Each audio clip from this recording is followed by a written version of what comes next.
Hello and welcome to the Buffering Podcast. I'm Christian from Erickson Films. I'm joined today by my co-host Eric from Eric Moran Films, and we have our guest Max Marriner, who's joining us today.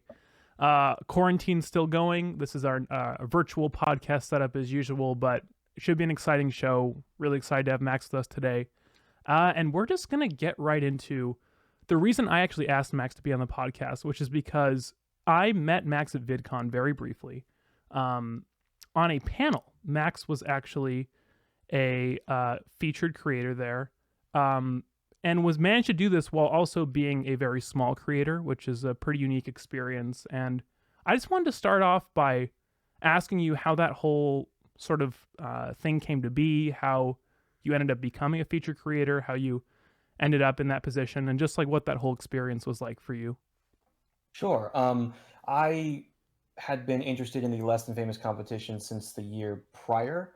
I had submitted a video for Less Than Famous 2018 that had not gone through, and it kind of broke my heart a little bit at the time. But then a year progressed. I upped my content creation and my output, and I noticed that VidCon was sort of underselling the Less Than Famous competition for 2019 for whatever reason. I couldn't tell you. So when I saw that, I was like, okay, this is my way in. I think I got this because it's not being widely publicized. It's not being tweeted about that often. It's something you have to scroll down the email to get. You know what I mean? Like it was sort of underhanded because I believe they got so many entrants the previous year that they wanted to like kind of filter it down to the people who really wanted it. So I thought to myself, all right, I got this. I can do this.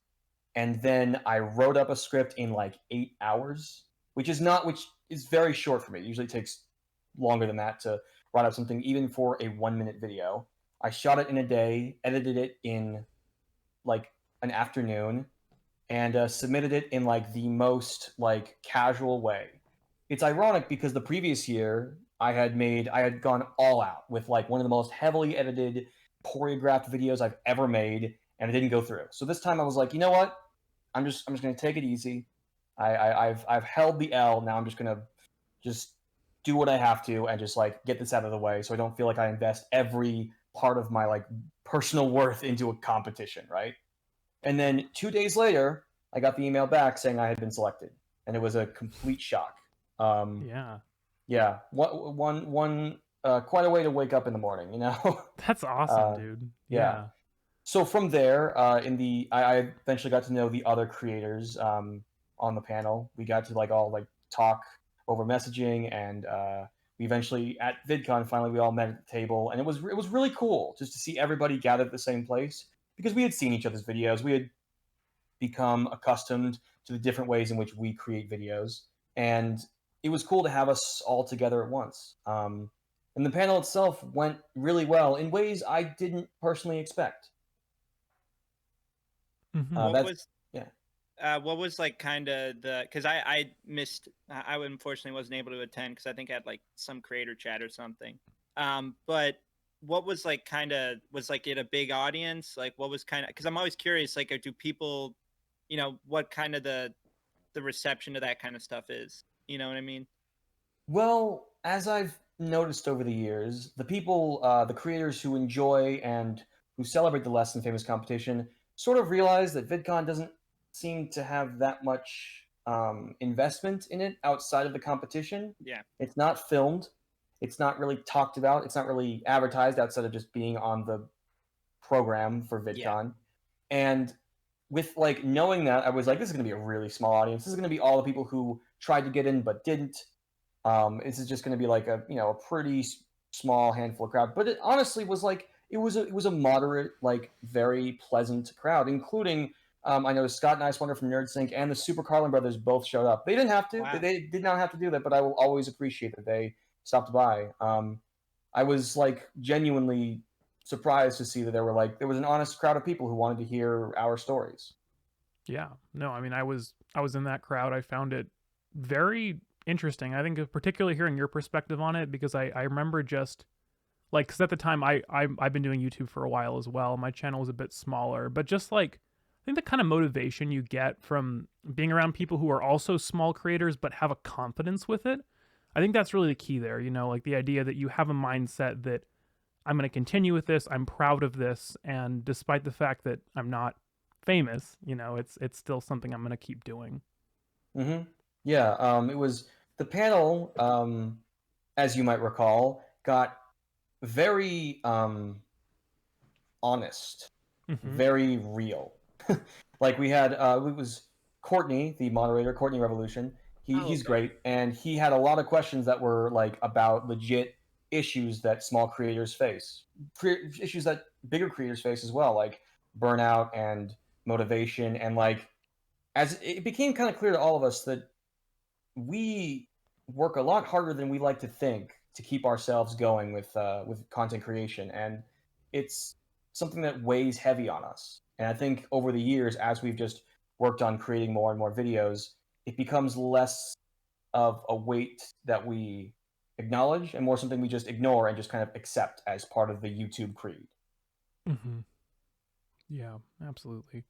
I mean, I think that like a lot of people don't realize, like people who are just viewers, like how many hours go into a video, at least for a lot of us who have a kind of style that involves, you know, more editing, more writing. Like it's always the idea of like making it look easy when it finally comes out, like this kind of like seamless process of just, Hmm. you know, sharing information. But like that process is very time consuming, and I think Oh yeah. especially difficult when you don't really have a lot of people watching, you know. Hmm. But obviously anyone who got there, aside from the people who like instantly blow up, they had to work very hard to be in that position as being a larger creator. So I think it's, yeah, I really got a lot out of that talk, and it really, I think, is honestly probably the most impactful panel I had at that 2019 VidCon, like that I really remember, because I went to a lot of them and some of them are kind of just a haze at this point. You know, I actually, my dear friends, RKVC, they're a pair of musicians who do great stuff. They filmed the panel and they gave me the footage, and I think it would do a lot of good for me to upload that panel because I just haven't done anything with the footage, and I feel like it would be just good to have, especially if it retains some kind of value to the people who watched it. Then I feel like I feel obligated to put it up there. Mm-hmm. I would like that because what I based off of what I'm hearing, it sounds really interesting. Because I've been to similar kind of panels at like I think it was Playlist Live in DC. I don't know if you're familiar with the Playlist Live events, but it's kind of just like a Vaguely. separate. Yeah, it's like just a separate kind of. Now it's kind of like a TikTok convention, but at the time it used to be a lot more catered around like YouTube and stuff like that. And I remember always getting that I leave the thing just like thinking, wow, like other people are going through the same exact thing, which is cool. And I don't know. I was kind of interested in especially the video that you had made in order to get to the panel. Hmm. In that video, you had talked about how you received a one comment, and you focused that video on that comment and how, and the comment was asking for you like, when are you going to resume your Harry Potter series? And I'm kind of curious as to why like you chose to go that specific direction with that video. Mainly because it was the first time that anyone had ever asked me about the stuff that I made, and that they had communicated that they were excited about the stuff that I made. And it all comes off conceited, right? Like, oh my gosh, somebody looks forward to my videos. Well, that's just all the motivation I need to keep going. But honestly, it does so much good. Like, that comment, it stuck with me for a while. At the time, I was going through some like a pretty rough patch personally, and videos had been basically tabled. But when I saw that comment, it just did not leave me. It just like stuck with me in my head. Like someone out there legitimately is looking forward to seeing the next installment of my stupid series about Harry Potter games the same way I would look forward to seeing like the next video essay from my favorite creators, or the next game review, or just general like animation or let's play or whatever. And I feel like that instilled a real sense of like necessity. Like I got to get this done for the people. You know, even if it's one person out there who Yeah. just wants to see that video, like if I'm making it for somebody else, it motivates me a lot more than just making it for myself, which is a truth I've had to accept over the years that is maybe not the nicest truth, but it's mine nonetheless. Would you expand a little bit on your workflow? Like, what is your process for making a video? Well, it's funny. Motivation is something I've been dealing with a lot recently as a creator. And it all comes down to how interested in the topic I am. I'm working on a video right now that's sort of like about like creative motivation, and that is about like what it takes to be successful on YouTube. And the workflow is sort of like informing this like push, this drive. I usually spend upwards of like 20 to 30 hours on a script. And then my collaborators, Sean Capdeville and Larry Freed, who have been dear friends of mine, who've been working with me on videos for like the last 7 years, they usually give the script a look over, tell me what works, what doesn't. Sometimes we have to overhaul the whole thing. Sometimes we have to just like adjust a few things. Like it always like I rely on them. And afterwards, once that's finally done, I will provide like voice over. I will provide my narration because my videos are always based on like narration and editing, not really filming all that much, with the exception of the Harry Potter videos, which I usually just kind of do whenever I'm at my parents' house in my childhood room. So I record everything in the backseat of my car, and then over the next 2, 3 weeks, sometimes a month, I just sort of just whittle away at that video. I split the entire thing into like usually chunks of 4 and just kind of tackle each one separately. And it's just like a slow process to get it to finally like put together. I would say overall it probably takes 80 to 90 hours each video, Wow. which Yeah. is a commitment Mhm. that yeah, really puts your sense of self-work and honesty to the test. How honest are you with yourself that you want to make this for you or for other people or for views? It's all tested as a small creator. Yeah. I guess one kind of interesting thing that I'm thinking about as you're saying that, like you're saying 80 to 90 hours. And when you're making this, like you're making, like, especially with the Harry Potter stuff, that seems like it's very niched, right? It's like you're talking about a game that's not like, as big as it once was. I mean, it's a Game Boy game. So I don't know, like when you make that, it's not like you're instantly thinking, oh, this is something that's going to get a ton of views because it's not like it's not a game that's still, relevant. So I'm just kind of interested how you kind of weigh those things, knowing that like, in the long run, it might not be like received as like, as opposed if you did a video on something, that's probably more trending, if you get where I'm going with that. Yeah. A lot of it comes down to kind of filling a role in a very small subgenre. The Mm-hmm. Harry Potter on Game Boy series was initially like sort of a tribute to all the retro video game reviewers that I watched in high school, like James Rolfe, Derek Alexander, like that whole crew of Yeah. folks. Like the angry video game nerd is of course like the biggest example. Stop Skeletons from Fighting, as they're known now. Previously, the Happy Video Game Nerd. Like those shows were so important to me, and I wanted to contribute to that, having after graduating college. So the idea is to fill a niche that was not filled and that could feel like a part of something greater. And yeah, it obviously it did not take off at first. Like it was, it did not, like it's not even where you would consider being taken off now. But it became a series that is important to my channel's identity because the people who did watch it really liked it and made it very clear in the comments they liked it. And that was the fuel that kept the fire going. Yeah. For sure. Like, so how long have you been involved in like the YouTube as a platform, whether it was your own channel or the stuff you were working on before? Like, how long has that been a part of your life? I would say it's been a part, like it's been like a serious part of my life since 2013. So I would say, yeah, about 7 years. The beginning of 2013. Mm-hmm. I had always been watching YouTube, and I'd been sort of contributing little videos here and there for other organizations on websites that I frequented.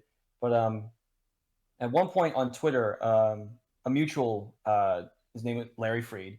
He posted if somebody wanted to make a collaborative show about movies, and I responded with sure because I had nothing better to do with my time. And then another one of his mutuals, Sean, reached out the same as well. And then from there, we just kind of created this show called Cinemattack, where we just sort of contributed movie reviews and trailer reviews and recommendation reels and like just and newsreel type things about the current events of the film industry. And then as it went on, we decided to expand that into its own website, which was also a YouTube channel. And then from there, I kind of went on and made other stuff with like college friends and like their classes about producing web shows. And then once I graduated college, I decided to just strike things out on my own. Of course, with Larry and Sean as like collaborators and writers behind the scenes. So yeah, they've YouTube making videos for YouTube has been a huge part of my life for as long as I've been out of high school. Mm-hmm.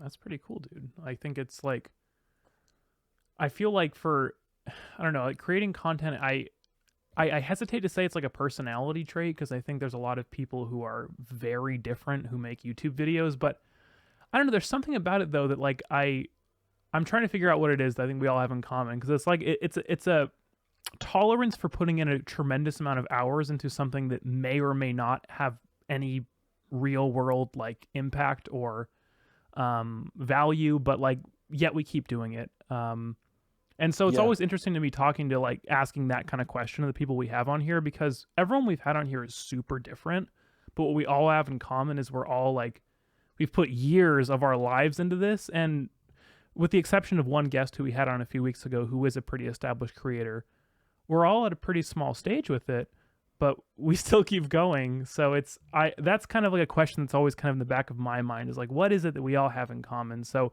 I'm also curious to hear your thoughts about that. Like, because I know you mentioned you're making a video about creating content, about being creative, but like, what is that kind of underlying motivation? Because I'm sure it's different for everybody, but I feel like there has to be something that we all kind of share, and I still don't really, I don't know what it is, and I don't know if I ever really will know, but that's kind of why I wanted to do this whole podcast, honestly. Like that question really interests me. I think I can take a shot at answering that question, maybe. I think we all have a shared passion of sharing things that we think about with others.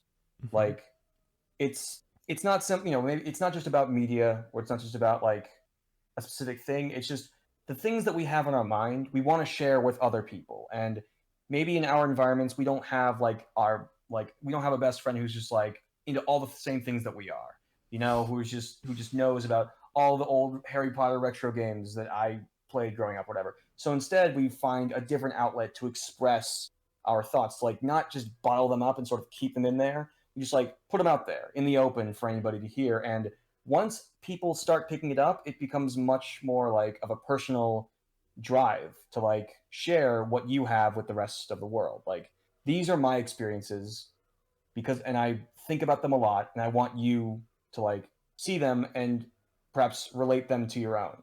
It's a human connection kind of thing. Mm-hmm.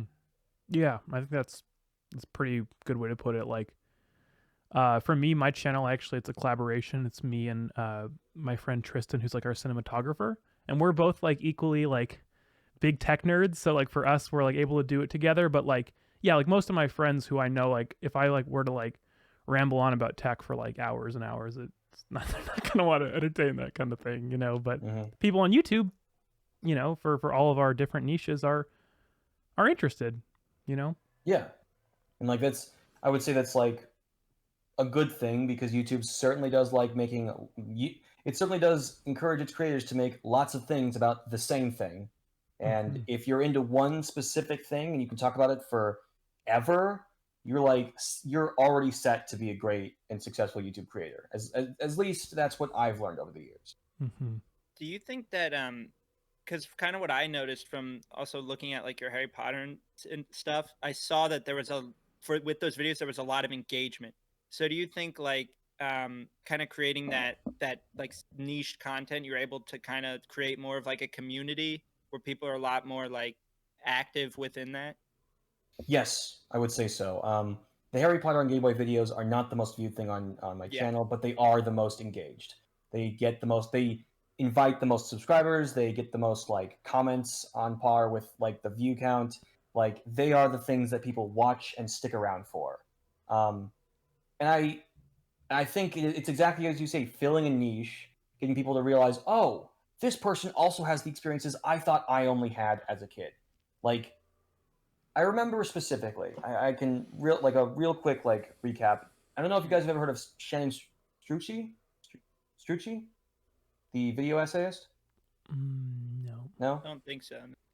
she's a video essay creator. She's great. At one point, she made a video about like the video games that she played growing up, and she mentioned these browser-based games like called like Lenny Loose Jocks and all that stuff, and it was like it felt like I had ascended. Like nobody had ever even mentioned that name, that brand to me since I was like 5 years old, and it was like this amazing feeling of wow, I suddenly don't feel as like isolated in my past experiences. And I feel like that is a genuine, volatile, very like very powerful response. And I think it can come from anywhere, not just the games you play, not just the movies you watch, but just like the ways in which you experience media and experience life can absolutely inform like how you engage with creators and the videos that you watch on YouTube.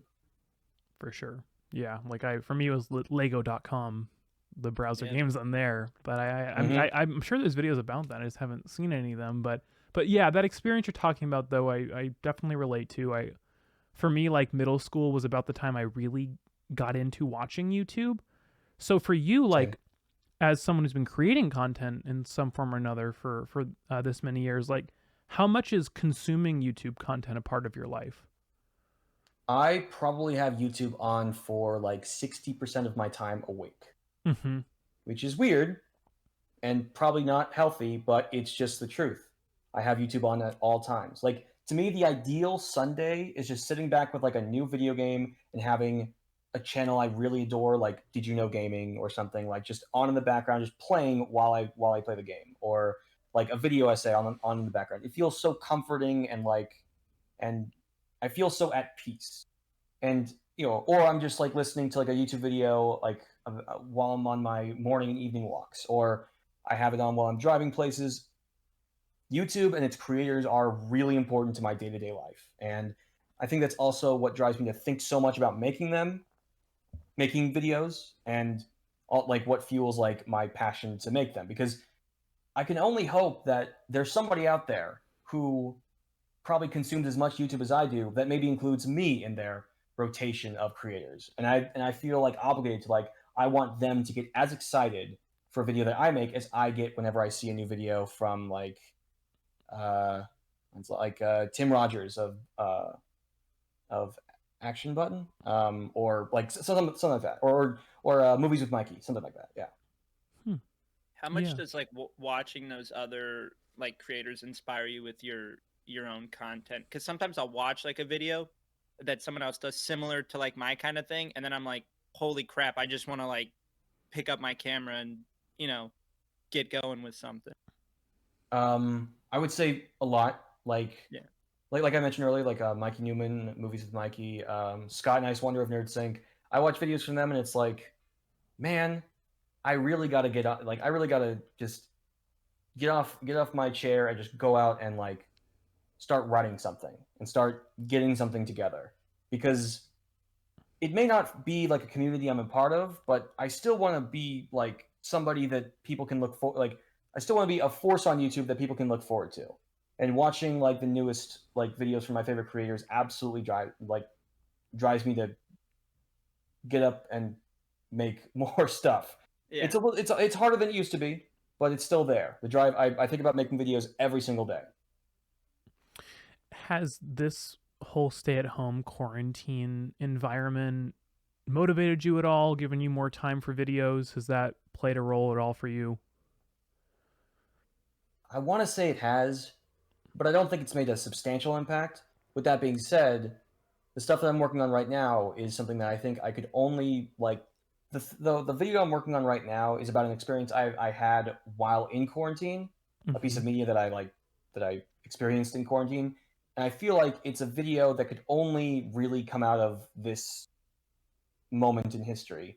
And I think in that respect, it has given me that much. Like the maybe it hasn't given me motivation, but it at least has like sparked an idea in my head that I didn't think I had before. Mm-hmm. Yeah, no, I think it's a very unique time to be creating content because, like, obviously we're one of the few industries, if you'll put it that way, where it's like the sort of more people are listening, more people are looking, while the world is, in many ways falling apart around us. YouTube exists as this place where people can kind of forget and can kind of hopefully enjoy themselves. So I feel like it's just a super interesting time to be a content creator because of like the way the world is right now, but how it's arguably a very good time to make content, despite like that most other things in the world are getting worse. Yeah. YouTube is the comfort food of the internet. Mm-hmm. It's also used for evil, Yep. but in a lot of cases, it can be good to relax. Yeah. Yeah. I don't know if you guys like. I'm sure you guys have your careers that you like. You get excited about every time. Like you put aside time in your schedule. You're like, oh man, I'm going to order some food to sit Yeah. down and watch. Like I'm sure you guys have careers like that, Yeah. right? Yeah. It's Yeah. like, eventually, as this quarantine continues, we will reach a point where there's not like television shows releasing new stuff. There's not movies in production. We will have no content. I hate that word coming in, and then what we'll have are individual small town creators doing whatever they can to fill that void. And I look forward to that time because I feel like we'll get a lot of great stuff out of it, and a lot of small creators will hopefully get the audience that they finally deserve. Yeah. That's a hard point for me because like I spent so many years watching the like channel optimization kind of niche on YouTube about like tags and descriptions and like and I've done a lot of that stuff and it actually has helped me. But I think that being part of that community really left me with this impression that anyone who is good enough will make it, and anyone who's not won't. And I think doing this podcast has really reinforced me that really isn't the case. There are a lot of people who are very small, who have very few subscribers, who are making, I think, arguably some of the best content on the platform. But I don't know, it's an interesting thing for me because I do think also like the tags, the descriptions, SEO, that stuff does matter, and I think as creators we should all be aware of it. But I'm curious to hear your perspective on like I guess the meritocracy aspect of YouTube, like how many people who have audiences deserve them and how many people who don't, should have a bigger audience, that type of thing. Whew, that's a heavy one, I gotta Yeah. say. I don't think it's really an issue of like which bigger creators or small creators deserve their audience. I don't want to say it because I honestly do like the website despite, everything against it.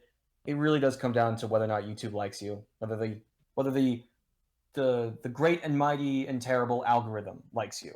Um, Sometimes that's all it takes. Really, that's all it can.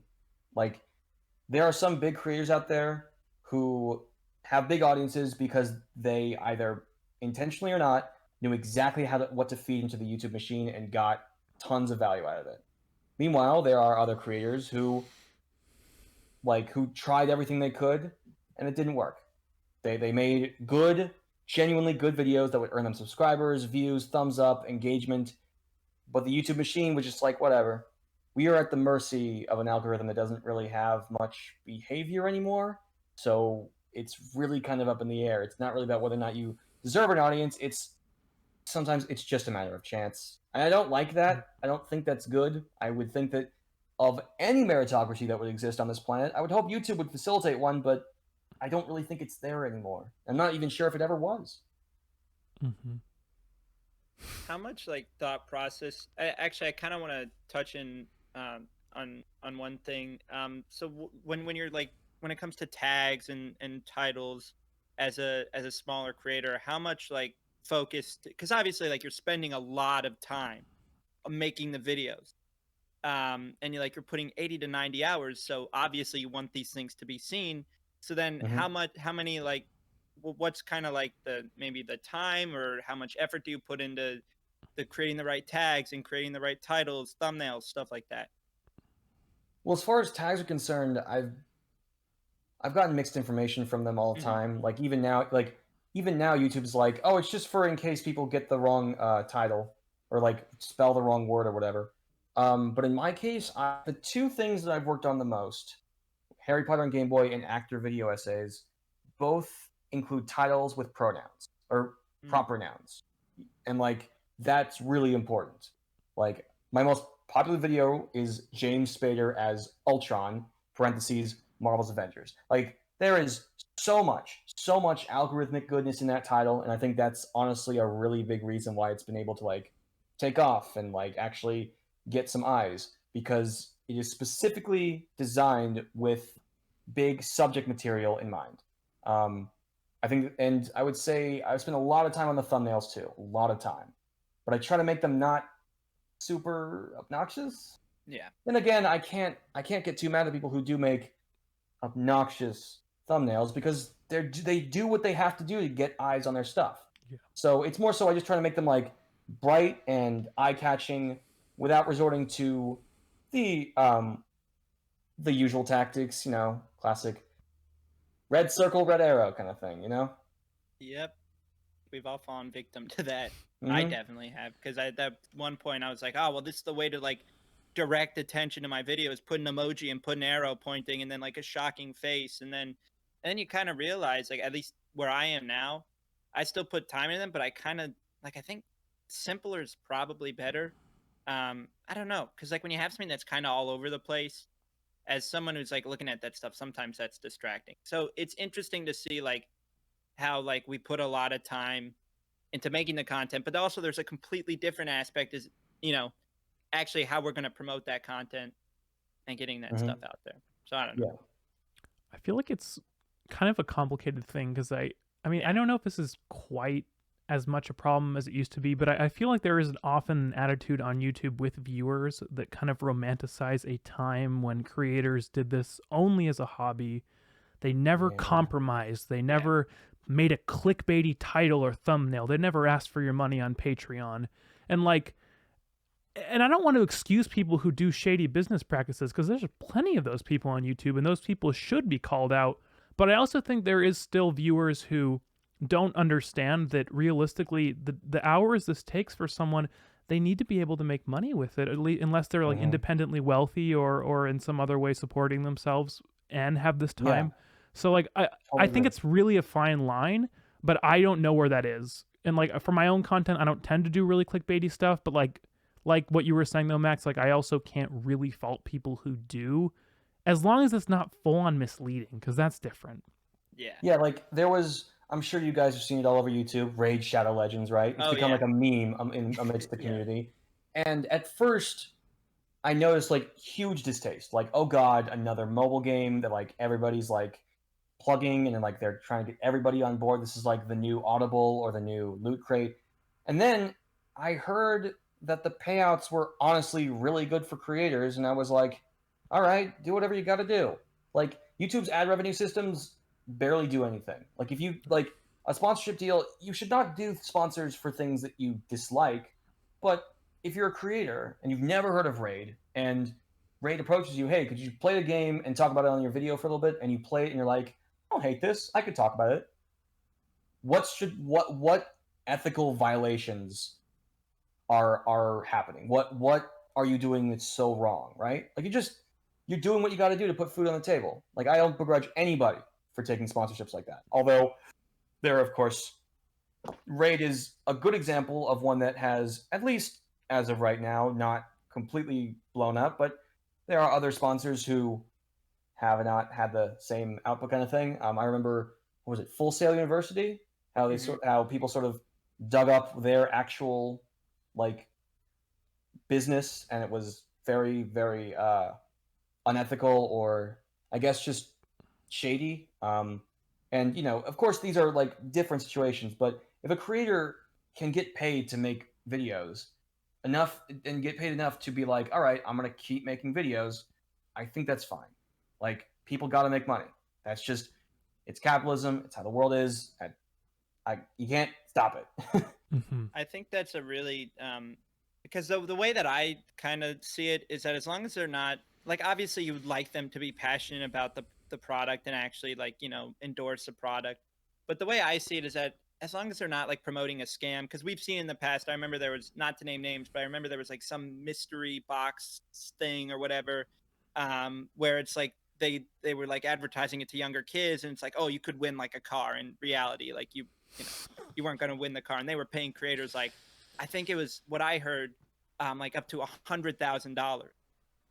Yeah, I've never heard of this. Wow. yeah, I no, remember what you're this talking about, was like, Eric. Yeah. yeah, this was like, I mean, not to name names, but I think it's kind of when you think of like the newer villains of YouTube, you kind of connect like those people, Mm. villains, however you want to put it.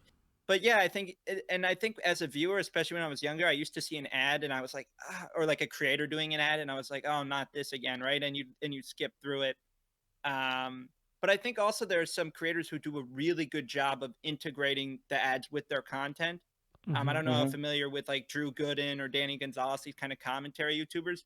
They always make their like ad reads into some kind of script, which I always thought is probably the right way to do it. But like you're saying, I mean, there's no ethical issues with it. And I think people are starting to become more accepting with it, because I think maybe a few years back, at least maybe in my opinion, I thought it was kind of, a lot of people were more critical of it. Now I think it's, people get it, because like you're not going to make any money through ads. Yeah. So it's just something interesting to think about. Mm-hmm.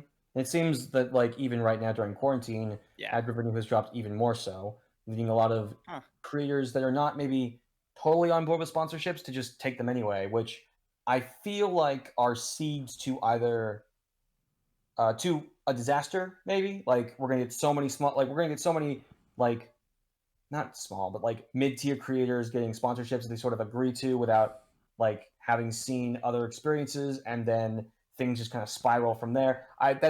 It's a forecast. I hope things are like don't go that way, but I feel like unfortunately, just given the times that we're in, that seems like an inevitability. Hopefully, it's something that isn't like totally destructive, but I feel like just because people need it, because people need like the extra money to like get by in during a depression, like I feel like it's gonna blow up, and I'm not looking forward to it, but I hope it's not like totally disastrous. Yeah, it's a complicated thing. I mean, also I would just, as like advice for people, like despite the fact that I think Amazon is a terrible company, I do think Amazon Associates is a good way to generate revenue as a content creator. It's where I make 80% of the revenue that I do for my channel.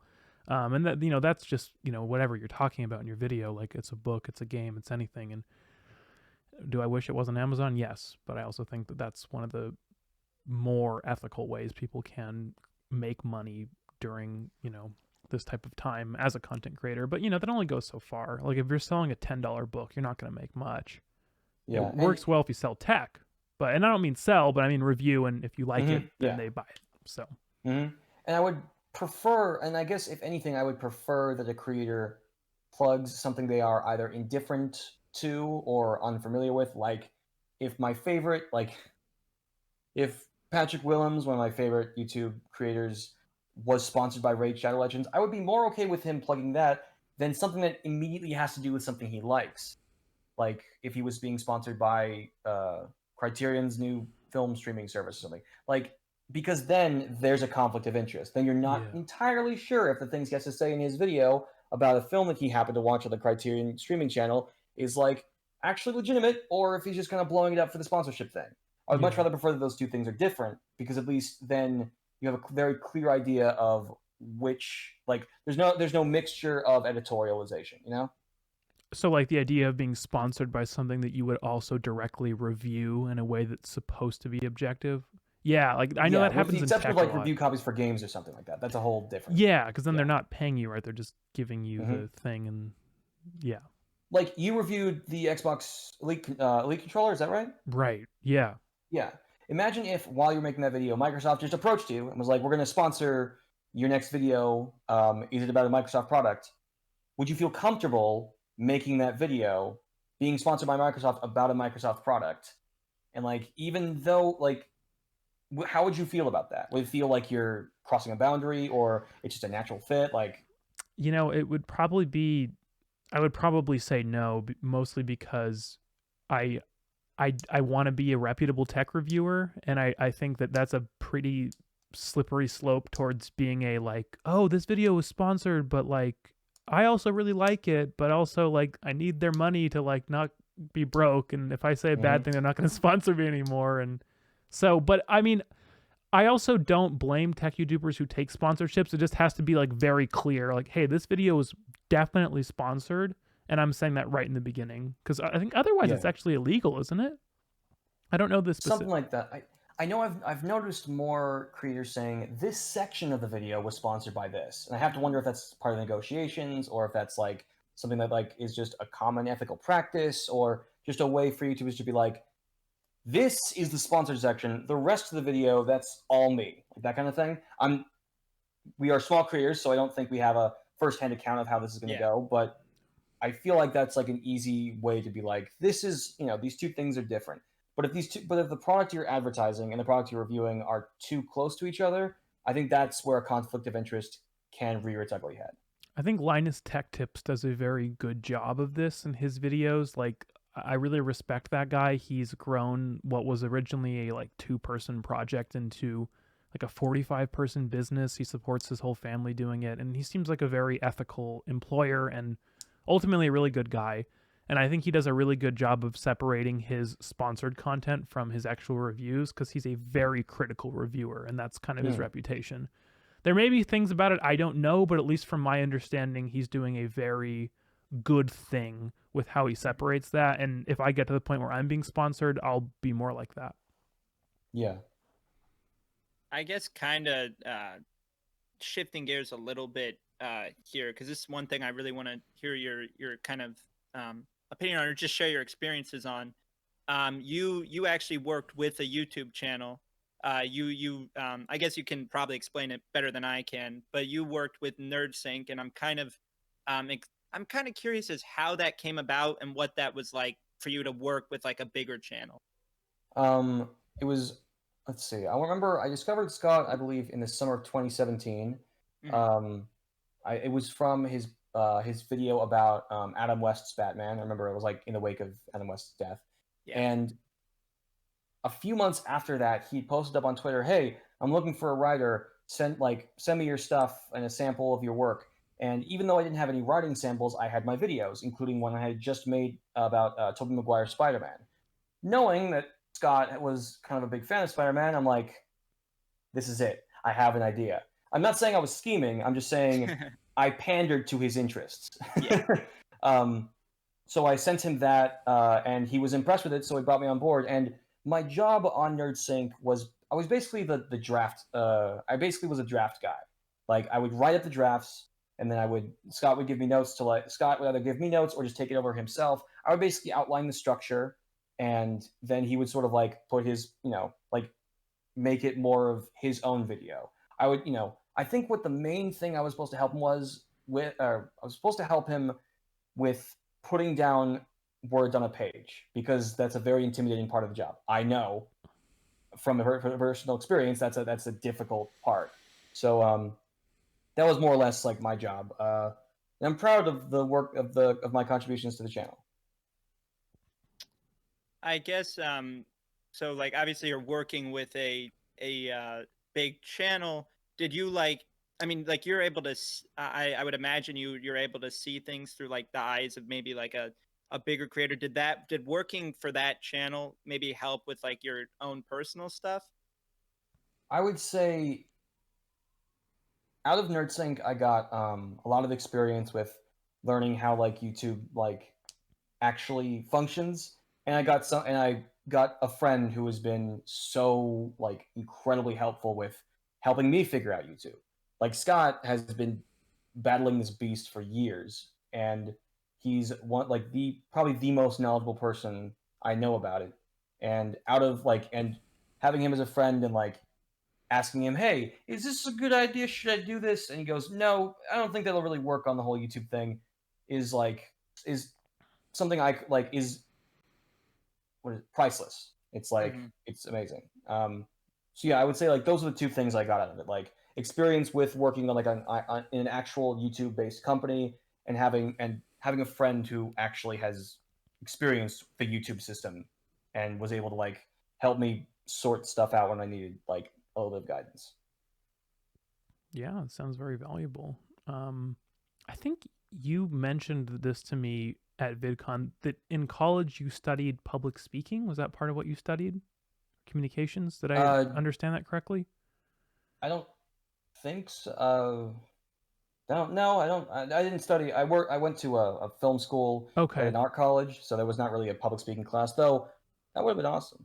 I Okay, would do maybe I that. was getting a conversation mixed up with someone else, but regardless of that, though, I it seems like it's something you're pretty good at. So, is that something you had to kind of cultivate in your own, or like this idea of like either speaking to an audience or like speaking, for videos, which I think is a little different because you're reading a script. But like, I thought that you did a really good job on the panel, and I think that's the type of thing that requires a certain amount of confidence, but also like concentration and like accepting that not everyone's gonna like you when you do something like that. You just kind of have to accept that.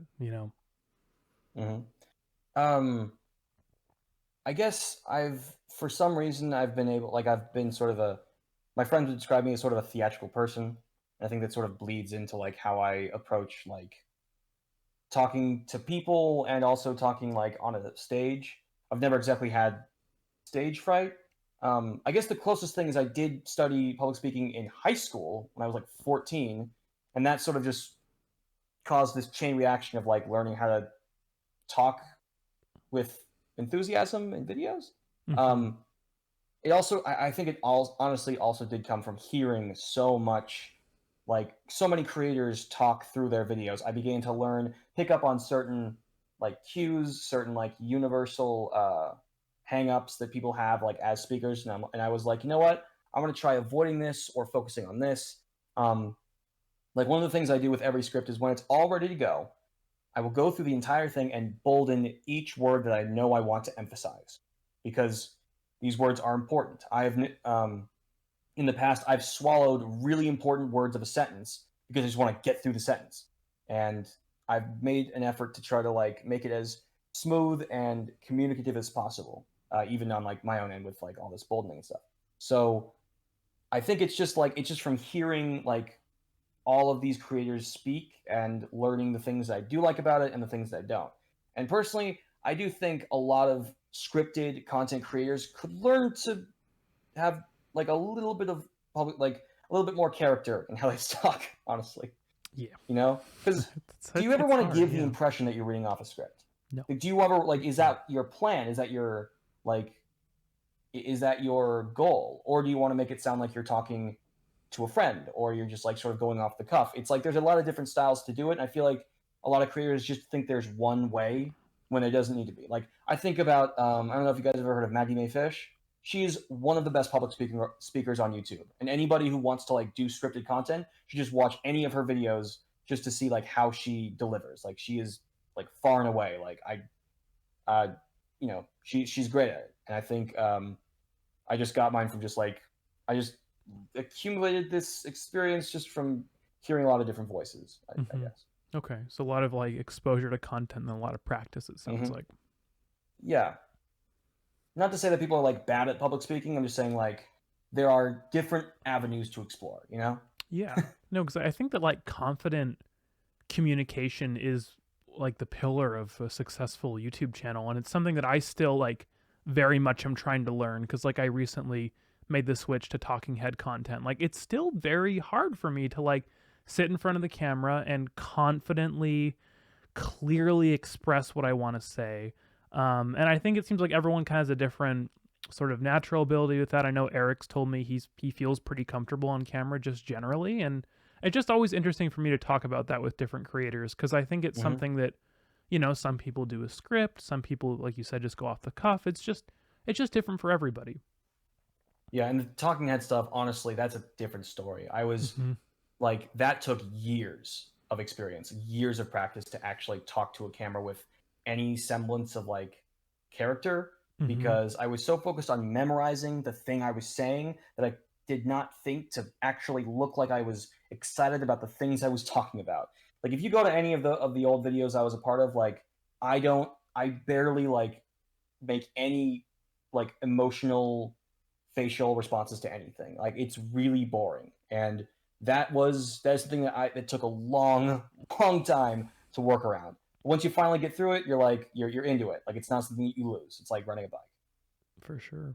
Yeah. No, that's really good to know. Like I think it's something that, obviously any skill like that we have to build to as people. I mean, maybe some of us are naturally more like that, but I think especially like in the kind of, personal branding time we're living in where like having your personal brand is so valuable. I think that extends to an ability to communicate. I think that's always been important, like as a human being since like all of time. But I think especially like now, like, can you communicate via video? I think if the answer is yes, it's going to help you no matter what you're doing. Hmm. Especially right now in the age of Zoom, right? In the Yeah. age of Zoom. Yeah. How important, because when I was watching your videos I noticed now like you're able to incorporate like humor into your videos as well as making like kind of an informational video as well. How important is kind of um kind of using those two to your advantage rather than just making it you know information? Let's see. That's a good question. My channel is named after me because it's supposed to like sort of represent me, and Hmm. I'm not a serious person and I'm not a humorous person. I guess I'm just a little bit of both. Hmm. So I think the funny moments, like the jokes, the little quips I like to put in my videos are sort of nice uh like a little nice breaks of levity Yeah. between like genuine like honest talk about like an actor or a game. And I also know that I can sort of sound like I'm, writing a collegiate essay, and I want to make sure that the humor is there to like pick everybody up who's like sort of lost their way a little bit with my incessant talking. So I guess it's more so like it's a wake up call for anybody who needs it, and it's a way to break up like the nonstop description and evaluation, because these two things are important, but they need to be digested like properly. You can't just like it's like it's the difference between a wall of text and hitting the enter key a few times. Like you gotta there has to be some space so that everybody can read what you're saying. Yeah.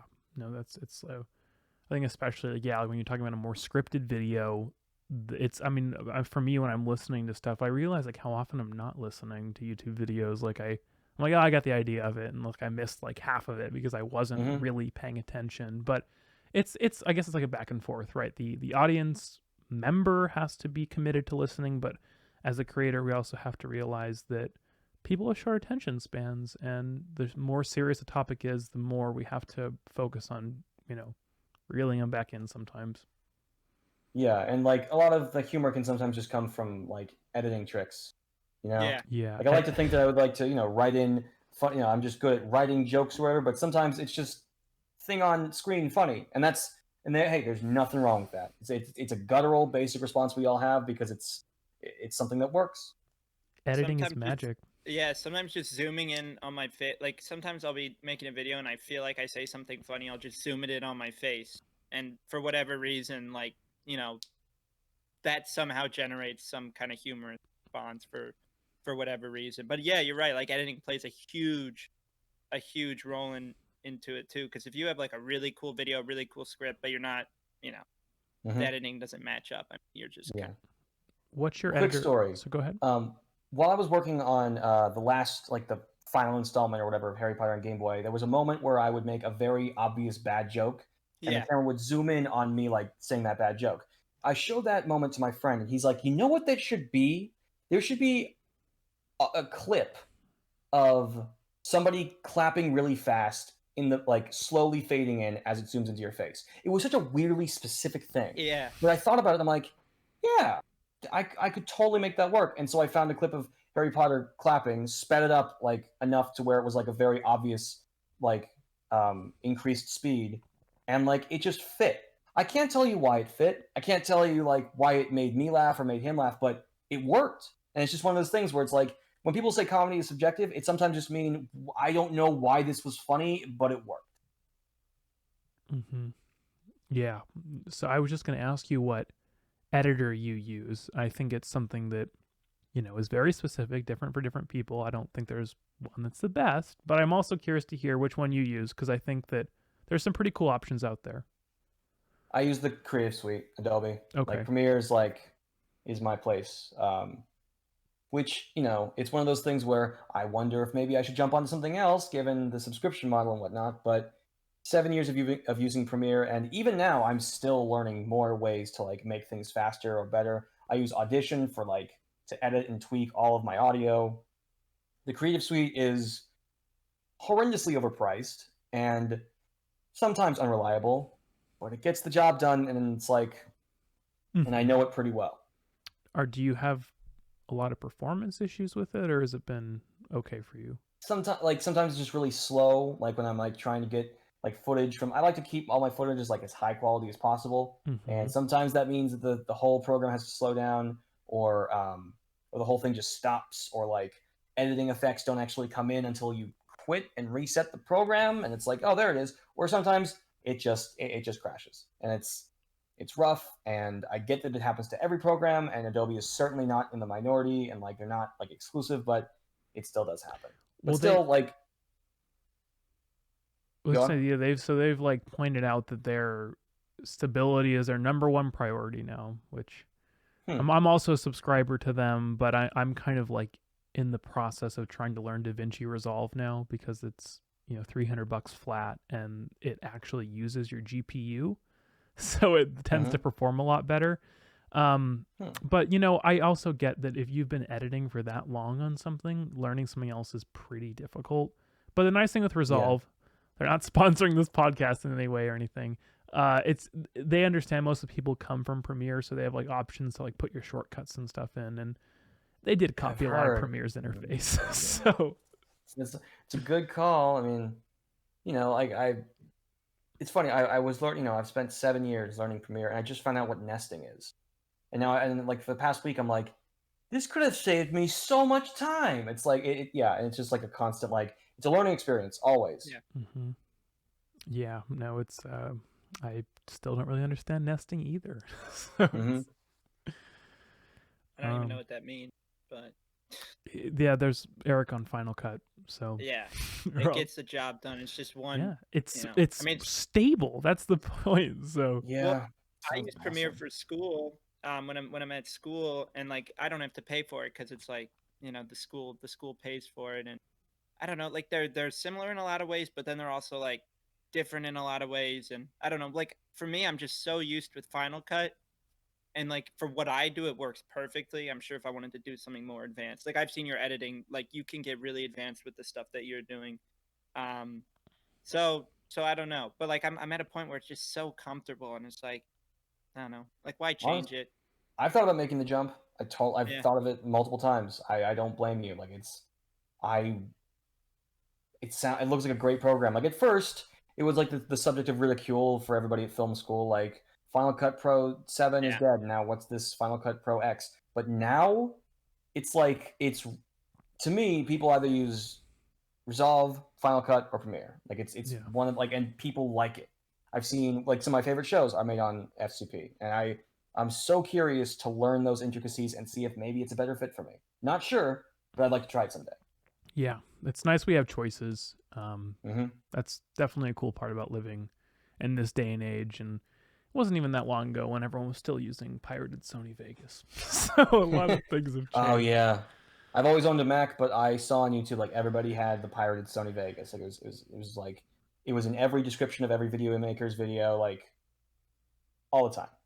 Yeah. Well, we're reaching our hour here, but I thought that was an awesome conversation. So we just want to thank you again, Max, for joining Yeah, us. thank you guys for having me on. This is like it's an honor to be here. Yeah, Um, that was a lot of fun. And for you guys listening, thank you for listening. Thank you for watching. See you again next week. This has been the Buffering Podcast.